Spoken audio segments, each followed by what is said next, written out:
In the 12th century, in the village of Woolpit in Suffolk, something extraordinary was said to have happened.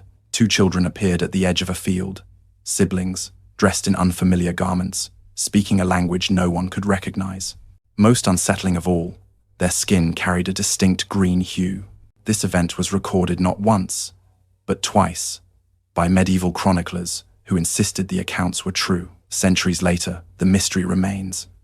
Where did the children come from? And what did their strange words and color mean? Before we explore the documents, I invite you to share in the comments where you are listening from, and whether you are hearing this story in daylight or after dark. The answers may surprise you as much as the history we are about to uncover. To understand the story of the Green Children, we must first step into Woolpit as it existed in the mid-12th century. Situated in Suffolk, in the east of England, Woolpit was not a bustling town but a modest agricultural village, surrounded by open fields, woods, and the low, undulating countryside of East Anglia. The name itself derived from the wolf pits, dug to trap the predators that once roamed the region, a reminder that even in settled lands, danger and wilderness were never far away. The 12th century was a time of turbulence for England. Norman rule had reshaped the land after the conquest of 1066, and in the decades that followed, the country was marked by feudal disputes, shifting loyalties, and the slow integration of Norman and Anglo-Saxon traditions. By the 1152s, the reign of King Stephen was drawing toward its end, soon to give way to the new Plantagenet dynasty under Henry II. Across this unsettled backdrop, ordinary villagers in Suffolk continued the rhythms of rural life, harvesting barley, tending sheep, and living under the authority of the church and local lords. The church dominated both the skyline and the spiritual life of the people. Woolpit was closely tied to nearby abbeys, and the presence of clergy meant that unusual events in the village were far more likely to be recorded than in more isolated settlements. This may explain why the appearance of the children, instead of fading into rumor, found its way into chronicles written decades later. The very survival of the story is rooted in Woolpit's proximity to literate clerics and chroniclers. Life in the village followed the strict pattern of the medieval calendar. Feast days and fast days shaped the diet, while survival depended on the cooperation of families bound by land and labor. Disease, famine, and war were constant threats, yet so too was superstition. Any deviation from the familiar order of life, a sudden illness, a strange weather pattern, or, most of all, a human who looked different, could provoke fear, suspicion, and fascination in equal measure. It was into this world that the children appeared, emerging, according to reports, near one of the old wolf pits on the edge of the fields. Their strange clothing, their unknown speech, and above all their green skin would have struck villagers as both terrifying and wondrous. But before we reach that moment, it is important to understand how these events came to be preserved. For that, we must turn to the men who recorded them. Two medieval historians, whose works remain the foundation of what we know today. The story of the Green Children did not remain in the fields of Suffolk as a passing rumor. It survived because two chroniclers of the 12th century, both respected in their time, committed it to writing. Their names were William of Newburgh and Ralph of Coggeshall. Without their accounts, the strange tale might never have left the confines of Woolpit. William of Newburgh, a canon of the Augustinian Priory in Yorkshire, wrote his Historia Rerum Anglicarum, the history of English affairs between 1189 and 1198. His work was intended as a serious history of England from the Norman conquest onward. William was a careful writer, known for criticizing other chroniclers for including gossip or miracles without evidence. Yet, even with his skeptical disposition, he included the story of the Green Children, claiming it had been relayed to him by trustworthy witnesses. He described how two young children were discovered near a pit in Suffolk, speaking an unknown tongue and dressed in unfamiliar clothing. Their skin, he recorded with deliberate precision, was of a green shade. Ralph of Coggeshall, a Cistercian abbot in Essex, wrote his Chronicon Anglicanum in the early 13th century, and his version adds further detail. Ralph reported that the children were taken in by villagers who struggled to communicate with them, and that they would eat nothing except green beans. His account gives more weight to the supernatural, suggesting that the children spoke of coming from a place they called Street, Martin's Land, where the sun never rose fully and daylight was a constant twilight. Though both chroniclers told the same essential story, their tones differed. William of Newburgh emphasized the reliability of his sources, perhaps to protect his own reputation. Ralph of Coggeshall, by contrast, seemed more willing to explore the mystical implications, weaving the children into a larger tapestry of wonders and divine mysteries. The two accounts, when placed side by side, create a tension that has persisted for centuries. Were William and Ralph merely recording a curious but natural event, two lost orphans suffering from illness and language barriers, or were they faithfully reporting an encounter with something outside the ordinary, something that villagers of the 12th century could not comprehend? It is important to recognize that medieval chroniclers did not separate history, legend, and theology the way modern writers do. For them, unusual occurrences, whether a strange eclipse, a talking animal, or two green-skinned children, were all part of the record of God's world. To dismiss such events outright would have seemed as reckless to them as believing every rumor would seem to us. By the time both William and Ralph had written their versions, decades had passed since the event. Memories were already layered with retelling, yet the fact that two independent men, working in separate monasteries, both thought it worthy of inclusion, has given the story its enduring weight. The children were no longer just figures whispered about in Woolpit. They had entered the official memory of medieval England, and yet, while the chroniclers ensured the survival of the account, they did not answer the pressing question. What exactly did the villagers of Woolpit see on that day? To come closer, we must turn from the chroniclers to the descriptions themselves, what the children looked like, how they behaved, and what details were considered most important by those who first encountered them. The surviving records agree on one thing above all. The appearance of the children was unlike anything the villagers of Woolpit had ever seen. They were a boy and a girl, young enough to be called children, yet old enough to walk and to speak in their own tongue. Their clothing, though ragged, was made of a fabric unfamiliar to the local people. Chroniclers note it was neither wool nor linen in the forms they knew, but woven in a pattern that struck observers as foreign. Most striking was their skin. William of Newburgh describes it carefully, using terms that emphasize its unnatural hue. Ralph of Coggeshall is more direct. Their flesh was green, not painted, not bruised, not ill in the ordinary sense, but colored through and through with a shade that had no comparison among ordinary men. This detail, repeated by both chroniclers, is the feature that has ensured the story's endurance. The villagers were startled, but curiosity prevailed over fear. The children were taken to a nearby household, and attempts were made to feed them. Here, the strangeness deepened. According to Ralph, they refused bread, meat, or any common food set before them. Only when presented with freshly picked beans did they eat, tearing open the stalks and consuming them raw. For some time, this was their sole diet. Communication proved impossible. The children spoke in a language that none in Woolpit could understand. It was not Latin, the tongue of the church. It was not the familiar Anglo-Saxon, nor Norman French, which many in England by then had at least heard. The words were strange, the rhythm alien. Villagers attempted gestures, pointing, offering food, but the children responded with confusion. It was as if they had stepped out of a world completely separate from their own. Despite this, the children lived among the villagers, slowly adapting. Yet tragedy came swiftly. The boy, weaker than his sister, soon sickened and died. Accounts say it was within a matter of weeks, perhaps from malnutrition, perhaps from shock. The girl, however, survived. In time, she grew stronger and eventually began to learn the language of her hosts. Through her words, we gain the only insight into where she and her brother believed they had come from. Before that revelation, though, one more detail must be noted. Over time, as the girl adjusted to ordinary food and daily life in Woolpit, her skin gradually lost its green hue. Chroniclers emphasize this as though it were proof of her assimilation. She had been strange, but she became more like those around her. What remained unusual was not her color, but her memory of the place she had left behind. As months passed in Woolpit, the surviving child, the girl, slowly began to leave behind the silence that had marked her arrival.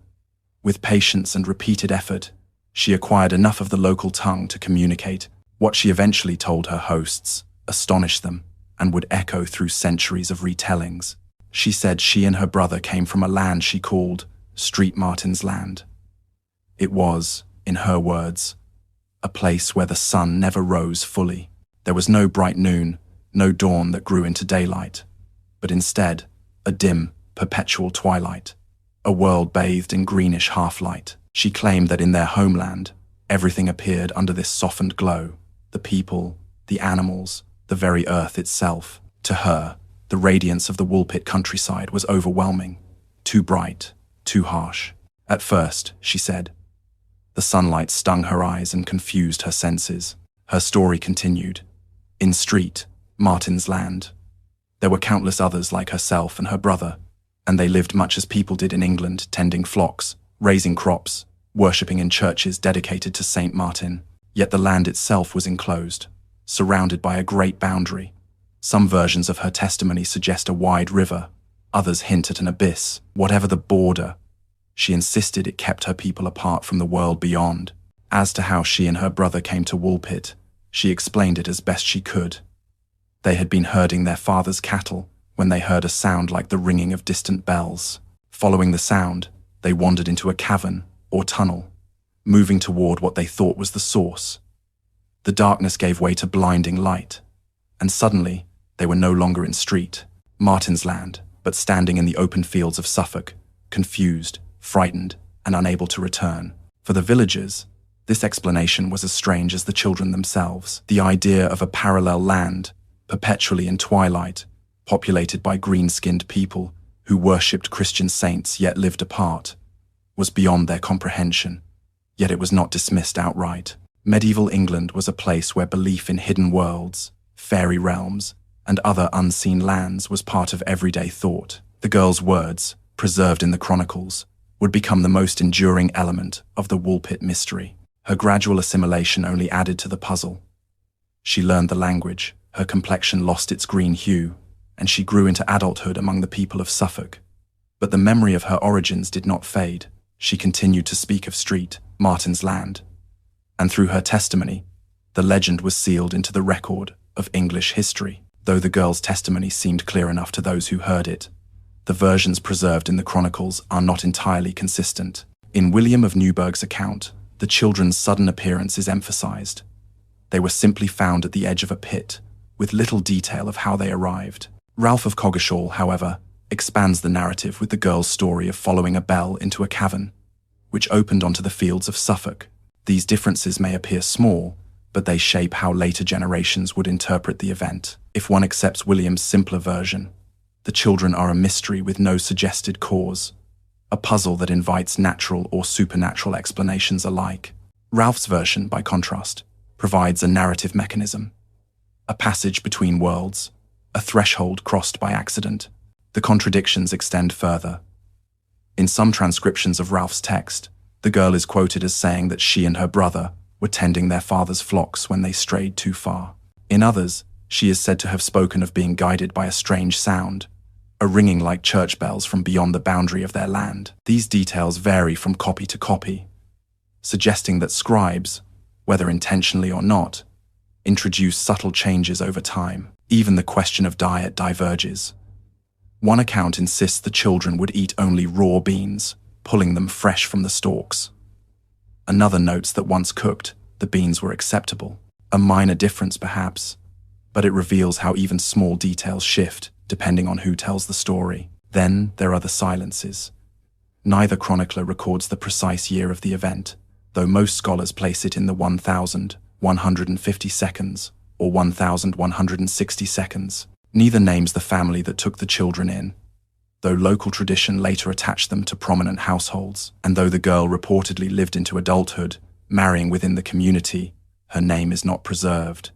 The archives are silent, and that silence is as haunting as the story itself. For historians, such contradictions raise questions. Were the chroniclers truly drawing from first-hand reports, or were they already shaping oral stories to fit their own agendas? William's skepticism suggests he wanted to protect his credibility, while Ralph's openness to wonder aligns with the mystical concerns of the Cistercian order. Yet perhaps it is precisely this tension that has allowed the tale to endure. A perfectly consistent account might have been accepted as history or dismissed as fable. Instead, the fractured, contradictory versions invite speculation. Each gap becomes a doorway for new interpretations, and each silence beckons us to imagine what might have been left unsaid. As the story spread beyond Woolpit, it began to gather interpretations, some natural, some supernatural, that would shape the way the Green Children were remembered for centuries to come. When the accounts of the Green Children began to circulate, those who heard them did not interpret the story through the lens of modern science. Instead, they filtered it through the worldview of the 12th century, a world shaped by religion, folklore, and allegory. For some, the children were immediately connected to the realm of the Fae, the hidden people who, according to English and Celtic tradition, lived beneath hills, in barrows, or in shadowed forests. Their green skin fit easily into this framework. Green was the color of otherness, of beings tied to nature, of creatures who existed at the threshold between human and supernatural. To villagers who already believed in hidden folk, the appearance of two green-skinned children was not merely possible. It was proof that such legends might be true. Others, particularly among the clergy, sought a theological meaning. Ralph of Coggeshall's version, with its references to St. Martin, lent itself to moral interpretation. Some believed the children represented the souls of the unbaptized, those caught in a state between salvation and damnation, wandering in eternal twilight. Their emergence into the bright world of Suffolk could be seen as an allegory of conversion, green with sin, pale with faith once they adapted. Still others interpreted the children as omens. The 12th century was a time of civil strife, famine, and portents read into every comet or eclipse. The sudden arrival of strangers, speaking no known language and bearing no familiar mark, might have been read as a warning to the community or even the kingdom. Their refusal to eat anything but beans at first reinforced the sense that they did not belong in the ordinary order of creation. Yet the speculation was not entirely uniform.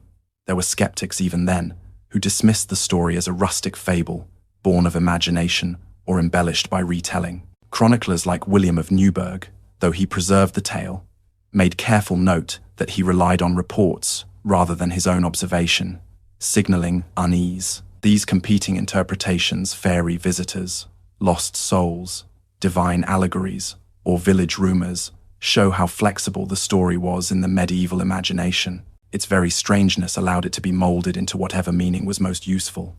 A moral lesson, a warning, a confirmation of old beliefs. The girl who survived, however, could not be reduced to allegory. She continued to live among the people of Suffolk, growing into adulthood, and her life story forced the tale into the realm of lived history rather than symbolic fable. It is to her fate that we now turn. The Chronicles tell us that the boy did not survive long after arriving in Woolpit, but the girl endured. Over time, she adapted to her new surroundings, slowly shedding the strangeness that had marked her from the beginning. She learned the English tongue, abandoned her exclusive diet of beans, and her green hue gradually faded until she was said to appear little different from any other young woman in Suffolk. What we know of her later years is fragmented and contradictory. Ralph of Coggeshall wrote that she eventually entered the service of a local household, suggesting she became part of the feudal structure that bound every villager to the manor. Some versions of her story claim she worked as a servant for years before achieving stability. Others hint that she married, either into a respectable family or, in one striking account, into the household of a royal official. These details vary depending on which manuscript tradition one follows, but all agree that she lived into adulthood and did not vanish as mysteriously as she had arrived. There are also claims, though not consistently supported, that she bore children of her own. If true, her descendants would have been woven silently into the fabric of English society, their ancestry marked only by the story whispered about their mother's origin. Yet no record preserves her name, no genealogy acknowledges her line, and in this silence, the girl becomes both an individual and a symbol, an orphan of an unknown world, absorbed into England without leaving a trace. One peculiar detail is preserved in a marginal note from a later copy of Ralph's Chronicle. The note claims that even in her adult years, the woman retained a strange countenance, an expression or bearing that set her apart, though her skin was no longer green. Whether this is invention or a memory of her otherness lingering is impossible to know. It reflects, however, the unease her presence may have continued to provoke. She had become outwardly ordinary, yet perhaps she never entirely belonged. For medieval listeners, Her assimilation raised as many questions as it answered. Was the loss of her green color evidence that she had been healed of a sickness, or proof that she had crossed permanently from one world into another? Did her survival affirm the natural order, or did it confirm that the boundary between the familiar and the strange could be crossed, never to be undone? The absence of her name is one of the most haunting silences in the record. Chroniclers named lords, abbots, even peasants who played small roles in events. Yet the girl whose testimony defined the story of Woolpit was left anonymous. Her identity, like her homeland, was never fully grasped. As the years passed, the girl's story was absorbed into village memory. But the official chronicles soon fell silent. The manuscripts that carried the tale were copied and recopied, and in that process details shifted or disappeared. Some records were lost entirely, leaving us with fragments and uncertainties. To understand how these gaps shape the story, we must now turn to the disappearance of the original records themselves. The mystery of the Green Children might have been resolved, or at least clarified, if more of the original documents had survived. But history has a way of erasing precisely what we most wish to preserve. By the 14th century, many of the archives connected to the Woolpit story had already been lost. Fires in abbeys and monasteries destroyed countless manuscripts, and the fragile parchment that carried the chronicles of earlier centuries decayed or was deliberately discarded. Local tradition holds that the priory near Bury St. Edmunds, one of the great centres of monastic life in Suffolk, once kept a fuller account of the event. Yet in 1465, a fire is said to have consumed large parts of its library. Whether this fire truly destroyed a detailed record of the Green Children, or whether later generations merely imagined that it had, we cannot know. What is certain is that by the late Middle Ages, only fragments remained. The copies that did survive show signs of alteration. Marginal notes by later scribes question the truth of the account. One anonymous hand in the Coggeshall manuscript added a skeptical comment. A fable for the simple, perhaps, though useful for the faithful. Another copy omits entirely the description of the children's green color, replacing it with a vague statement about their strangeness. Such changes remind us that medieval texts were not fixed but living, reshaped each time they were copied. Even more troubling is the absence of local parish records. Baptisms, marriages, and burials were sometimes noted with surprising care, yet no such entries survive for the girl of Woolpit. Was her baptism recorded and later lost? Was her marriage entered into a ledger now destroyed? Or was her story deemed too strange to be preserved in the formal registers of the church? Despite the gaps, the tale endured in oral tradition. Villagers of Woolpit retold it across generations, pointing to the old pits on the edge of the fields as the place of the children's appearance. Over time, these oral retellings mingled with the fragmentary manuscripts, creating a hybrid story, part historical record, part folklore. This mixture, neither wholly fact nor wholly fable, is what later scholars encountered when they rediscovered the tale in the early modern period. It is here that the story begins a new life. No longer merely a medieval curiosity, the Green Children became a subject of speculation for antiquarians, natural philosophers, and, eventually, folklorists of the 19th century. Each era would reinterpret the mystery in light of its own ideas, transforming the story from a village memory into a puzzle of national interest. By the 16th century, England had changed dramatically. The medieval world of monasteries and miracle tales had given way to an age of reformation, exploration, and early science. In this new climate, the story of the Green Children resurfaced, not as a miracle to be believed, but as a puzzle to be solved. Antiquarians and natural philosophers began to interpret the account in natural, rather than supernatural, terms. One popular explanation was that the children were foreigners, perhaps from the nearby Low Countries. During the 12th century, Flemish settlers had migrated into East Anglia, seeking work in the cloth trade and agriculture. Some scholars speculated that the children were orphans from a Flemish family who had wandered into the countryside. Their strange clothing, unfamiliar tongue, and reluctance to eat English food could all be attributed to their foreign origins. As for their green skin, this too was explained away. Perhaps it was a symptom of dietary deficiency, what later physicians would call green sickness, or chlorosis, a condition linked to malnutrition. Another theory suggested that the children had emerged from a hidden community of miners or tunnel dwellers. East Anglia was not rich in metals, but there were areas of chalk pits, and ancient earthworks, writers imagined a group of people living underground, isolated from the wider world. Their skin turned pale or greenish from lack of sunlight. When the children stumbled out into Woolpit, it was as if a hidden fragment of society had suddenly been exposed. Medical writers of the 17th century began to use the case as an anecdote. The green skin, they argued, could be explained by iron deficiency or poisoning from certain plants. Later, in the 18th century, physicians compared the story to cases of children with unusual pigmentation disorders. To them, the Woolpit incident was a crude medieval description of a medical condition, misinterpreted by chroniclers who saw mystery where there was only sickness. Yet these rational explanations were not entirely satisfying. None could account for the strange language, which no villager had recognized. None could fully explain why the children insisted they came from a twilight land dedicated to Saint Martin, and none could erase the persistence of local tradition, which continued to point to the pits outside Woolpit as the very place where something unearthly had occurred.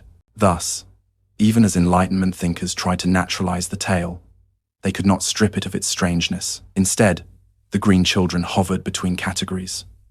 Not wholly legend, not wholly history, not wholly explained by medicine. By the dawn of the 19th century, the mystery had begun to attract a new kind of attention, not from theologians or physicians, but from folklorists who saw in the story echoes of older, deeper myths. The arrival of the 20th century brought with it new disciplines, folklore studies, anthropology, psychology, and each, in its own way, laid claim to the green children of Woolpit. What had once been treated as a medieval curiosity or a quaint folk tale became the subject of serious, if unconventional, academic inquiry. In the 1,920 seconds and 1,930 seconds, folklorists such as E.S. Hartland and Sabine Baring-Gould drew parallels between the Woolpit story and other European traditions of child visitors from strange lands. In Brittany, legends spoke of children who wandered from underground realms. In Germany, tales circulated of green-skinned people who lived in forests. These comparisons suggested that the Woolpit case was not unique, but part of a wider pattern of myth. The story, they argued, had been localized in Suffolk, but carried echoes of older, pan-European folklore. Meanwhile, psychologists and cultural historians began to interpret the tale as a form of communal storytelling shaped by trauma. The 12th century was marked by civil war, famine, and instability. To imagine children who emerged from a twilight world, lost and hungry, may have reflected the experiences of displaced families, refugees, and orphans. The green skin could symbolize the pallor of starvation. The tale, then, became a cultural expression of hardship, transformed into legend. The mid-20th century also saw the rise of speculative interpretations far outside academia. Writers of the paranormal and the early UFO movement seized on the Woolpit story as evidence of alien visitors. To them, Street Martin's Land was not a folkloric underworld, but another planet, the cavern a portal between worlds, and the children survivors of an interdimensional crossing. Though such theories were dismissed by scholars, they reached wide popular audiences, ensuring the story's survival in the imagination of a new generation. More grounded, though no less intriguing, was the work of historians such as John Clarke in the 1,970 seconds. Clarke revisited the primary sources, noting that both William of Newburgh and Ralph of Coggeshall were regarded as reliable chroniclers in their day. He argued that even if the Woolpit children were real, the story had likely undergone layers of reinterpretation, part oral tradition, part clerical embellishment. He concluded that the event might represent a genuine historical encounter, misunderstood through the lens of medieval belief. By the end of the 20th century, the green children of Woolpit had become a case study used across multiple disciplines. For folklorists, it illustrated the survival of myth in recorded history. For historians, it showed how chronicles could blend fact and allegory. For popular culture, it remained a tale of mystery, endlessly adaptable to new interpretations. And yet, despite this flood of attention, the essential questions remained as open as they had been in the 12th century. Who were the children? Why were their skins green? And why did their testimony speak of a twilight land separated from our own? Today, nearly 9 centuries after the supposed appearance of the green-skinned children. The village of Woolpit still carries their name as part of its identity. For visitors driving through Suffolk, it is an ordinary English village, with cottages, gardens, and the quiet hum of rural life. Yet on signposts and in guidebooks, the green children of Woolpit are never far away. Local tradition has embraced the legend. A sign at the entrance to the village depicts 2 children shaded in green, standing beside the wolf pits that gave Woolpit its name. The village emblem itself incorporates their figures, transforming what might have been a forgotten medieval curiosity into a symbol of community identity. Pubs and guest houses reference the green children, and tours often highlight the exact spot where the children were said to have emerged. For historians, this localization is significant. It shows how a single medieval narrative can shape not only folklore, but also the lived identity of a place. Just as Robin Hood belongs to Sherwood, the green children belong to Woolpit, anchoring a global mystery in a single English field. In recent decades, the story has also found a home in literature, film, and speculative writing. Novelists reimagine the children as visitors from fairy realms, allegories of immigration, or even survivors of interstellar travel. Scholars of medieval studies teach the tale as an example of how chronicles preserve fragments of oral culture.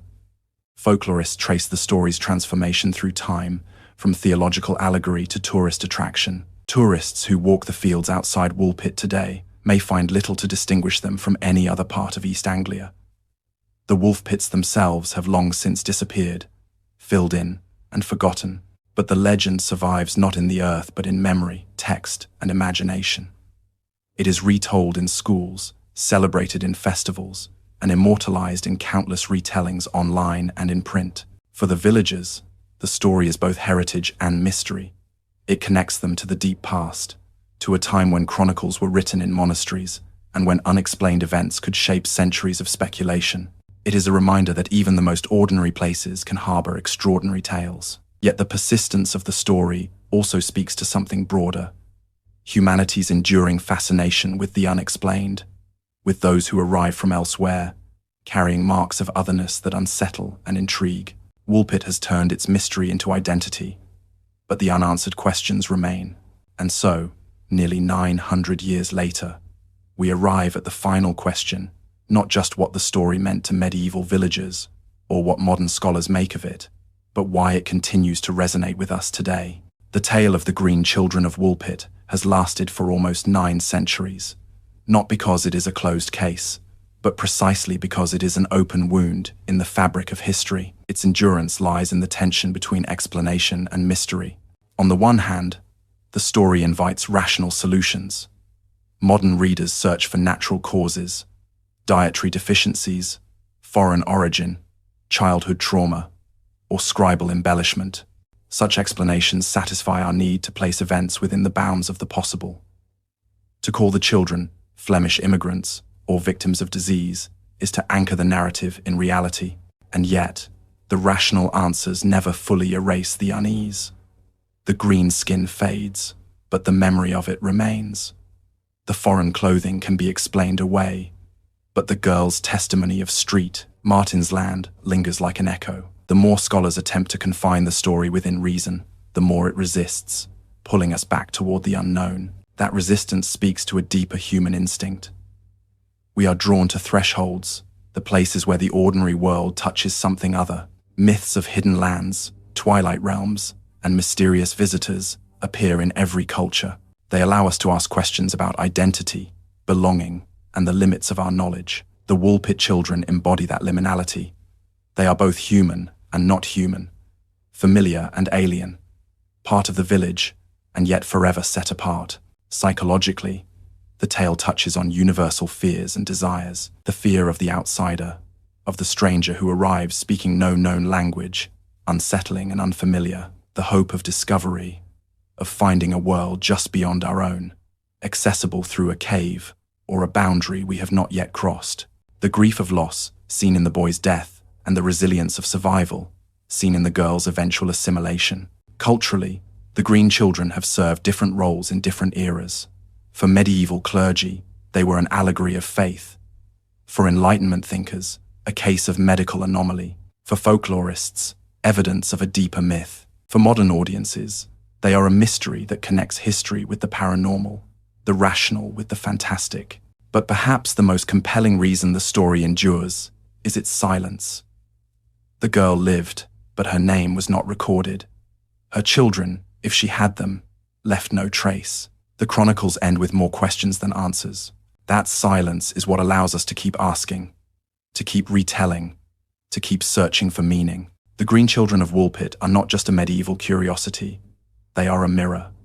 Each generation sees in them its own fears, its own beliefs, its own questions, and as long as we continue to wonder, their story will never fade. If you were to walk today through the quiet village of Woolpit, you would see hedgerows, cottages, and a parish church that has stood for centuries. Children play in the lanes, farmers tend their fields, and the life of the village goes on much as it always has. Nothing in the gentle Suffolk countryside seems extraordinary. And yet, it is here, according to Chronicles written almost 900 years ago, that two children emerged from the earth itself, green of skin, clothed in strange garments, speaking words no one could understand. One child faded quickly, leaving only the mystery of his death. The other survived, learned the language, and told of a land bathed in twilight, a place where the sun never fully rose. Her story has never been erased. It remains in manuscripts, in folklore, in the very identity of Woolpit. We can offer explanations: illness, malnutrition, foreign descent, the misremembered fragments of a vanished refugee family. Or we can entertain the possibility that the villagers of Woolpit truly witnessed something that defied the boundaries of their world. Perhaps a hidden community, perhaps a place that existed alongside ours, glimpsed only once, when two children stumbled through a passage they could not retrace. The truth, if it was ever known, is buried with them. But the story remains, carried forward by generations, refusing to settle into certainty. And perhaps that is the real gift of the Green Children. Not answers, but questions. Questions about the nature of the world, about the strangers who enter our lives, about the boundaries between the ordinary and the extraordinary. The wolf pits are gone now, filled in long ago. But if you stand in Woolpit at dusk, when the sky glows dim and the fields sink into shadow, you may feel something of the story's weight. The air grows cooler, the edges of the world blur, and for a moment you might imagine that another land lies just beyond your sight. Two children once crossed that boundary. One did not return. The other carried the memory into the world of men, leaving us with a tale that has outlived empires, wars, and centuries of doubt. Whether legend, allegory, or forgotten truth, the Green Children of Woolpit remind us that history is never complete, and that in the spaces between words and silences, mysteries still wait.